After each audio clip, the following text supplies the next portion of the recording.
بسم اللہ الرحمن الرحیم۔ السلام علیکم، مجھے کہتے ہیں وقار خانزادہ اور آپ دیکھ رہے ہیں وقار خانزادہ فیس بک پیج۔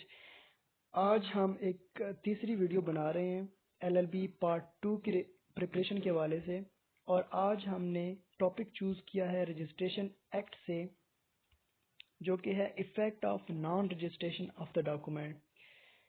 یہ جرنل لائف میں بھی کافی امپورٹنٹ ہے اور لا کی لائف میں بھی کافی امپورٹنٹ ہے۔ جرنل میں اس طرح کہ ایک عام آدمی کو بھی یہ پتہ ہونا چاہیے کہ کس کس ڈاکومنٹ کی رجسٹریشن نیڈڈ ہے اور کس کی نہیں ہے۔ انٹرو کی طرف چلتے ہیں۔ Real purpose of this act is to register properties, then different kind of document need to be registered, but there are some documents which are exceptional cases. کچھ ڈاکومنٹس کی رجسٹریشن مسٹ کروانی ہوتی ہے اور کچھ کی آپشنل ہے، and on the discretion of the parties ہے، پارٹیز کو یہ اختیار دے دیا گیا ہے کہ آپ اس کی رجسٹریشن کروائیں یا نہ کروائیں۔ Relevant provision section 17 and 18 of Registration Act 1908 deal with this topic, that is document which registration is optional. Then definition of the document. ہم نے پچھلی ویڈیو میں بھی ڈیفینیشن کی تھی، سیم وہی یہاں پہ بھی امپلیمنٹ ہوگی۔ That is document is a piece of written اور printed stuff which contain information of that piece of land which is presented before the sub-registrar to be registered. Then different kind of document which registration is optional. یہ جتنے بھی ہم اس کے بعد یہ جو points لکھی ہوئی ہیں، یہ تمام کے تمام وہ ڈاکومنٹس ہیں جن کی رجسٹریشن آپشنل ہے، مسٹ نہیں ہے، on the discretion of the parties ہے۔ سب سے پہلے ول وصیت کو کہتے ہیں، اور ول کی رجسٹریشن کروانا مسٹ نہیں ہے۔ ول کو ایگزیکیوٹ کروانے کے لیے ایگزیکیوٹر مقرر کیا جاتا ہے بائی کورٹ، اور اگر ول کے اوپر لیگل ایئر کا کوئی کنفلکٹ ہو اور لیگل ایئر اس کو چیلنج کریں کورٹ میں، تو کورٹ ول کو اونلی 1/3 امپلیمنٹ کرواتی ہے۔ مثال کے طور پر ایک بندے نے اپنی تمام کی تمام پراپرٹی ایک ٹرسٹ کو دے دی، لیگل ایئر کو یہ منظور نہیں تھا، تو وہ کورٹ میں چلے گئے۔ کورٹ میں اس بندے کی جو کہ وفات پا چکا تھا، اس بندے کی 1/3 پراپرٹی اس ٹرسٹ کو دی، اور باقی کی پراپرٹی آن لیگل ایئر میں اکارڈنگ ٹو وراثت کے قوانین، ان قوانین کے حوالے سے اور ان قوانین کے مطابق ان کے لیگل ایئر میں ڈسٹریبیوٹ کر دی۔ Then power of attorney, power of attorney کہتے ہیں مختار نامے کو۔ اس کی دو کائنڈز ہوتی ہیں، ایک ہے اسپیشل اینڈ ایک ہے جرنل۔ جرنل میں تمام کی تمام سروسز کرنے کے لیے ایک بندہ کسی کو بھی اپنا پاور آف اٹارنی دے سکتا ہے، اور اسپیشل میں ایک دو کام کے لیے۔ فار ایگزامپل ایک بندہ باہر رہتا ہے، دبئی یا کسی بھی ملک میں، تو وہ اس کا یہاں پہ کیس چل رہا ہے، وہ یہاں پہ آ کے پاور آف اٹارنی کسی بندے کو مقرر کرے گا، دے گا۔ یہ پاور ہوتی ہے جو کوئی دی جاتی ہے کسی دوسرے بندے کو، تو پھر کورٹ میں وہ بندہ پیش ہوگا جس کو پاور آف اٹارنی دی گئی ہے، اور کورٹ اس کو ایکسیپٹ کر لے گی۔ Then next agreement for partition. Agreement for partition بھی اسی طرح کا ڈاکومنٹ ہے، اور اس میں رجسٹریشن مسٹ نہیں ہوتی۔ ایگریمنٹ ٹو سیل میں بھی رجسٹریشن مسٹ نہیں ہوتی۔ ایگریمنٹ وتھ ٹیننٹ، اگر ٹیننٹ اور لینڈ لارڈ کے درمیان ایگریمنٹ 1 ایئر کا ہے یا اس سے بھی کم کچھ عرصے کے لیے ہے، کچھ ٹائم کے لیے ہے، تو اس کو رجسٹریشن کروانا مسٹ نہیں ہوگا۔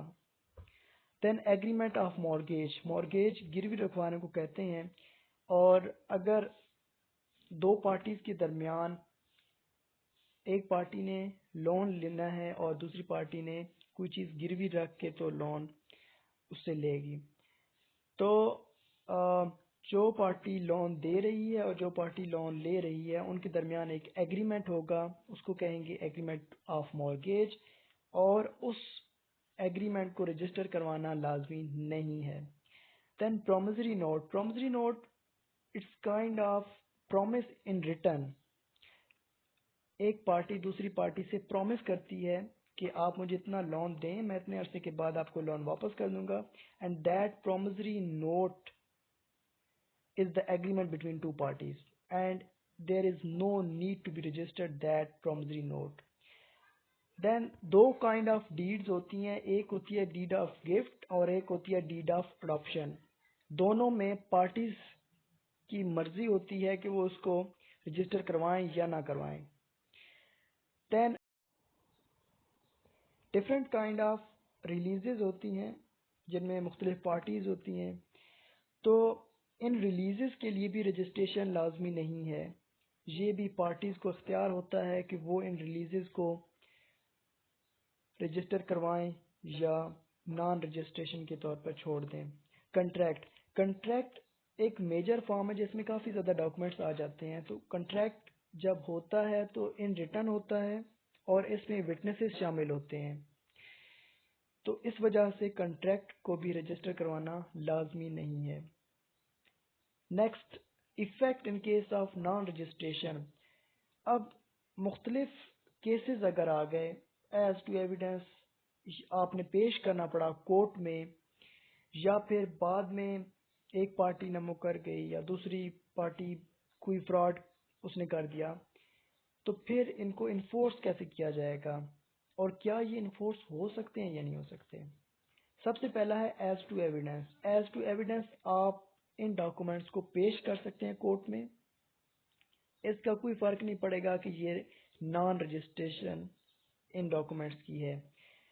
دین ایز ٹو ویلیڈیٹی، یہ ڈاکومنٹ چونکہ رجسٹرڈ ڈاکومنٹ نہیں ہے لیکن پھر بھی ان کے اوپر کوئی اثر نہیں پڑے گا. دین نیکسٹ ہے ایز ٹو انفورسبلٹی. آپ کورٹ کے تھرو ان ڈاکومنٹس کو انفورس بھی کروا سکتے ہیں. کورٹ آپ کو بالکل یہ نہیں کہے گی کہ یہ چونکہ نان رجسٹرڈ ڈاکومنٹ ہے اس وجہ سے ہم اس کو انفورس نہیں کروا سکتے. اس طرح سے کچھ نہیں ہوگا، کورٹ آپ کو انفورس کروا کے دے گی. That last one is as to performance. ان ڈاکومنٹ کو پرفارم کیا جا سکتا ہے اور نان رجسٹریشن کا اس پرفارمنس پہ کوئی اثر نہیں پڑے گا.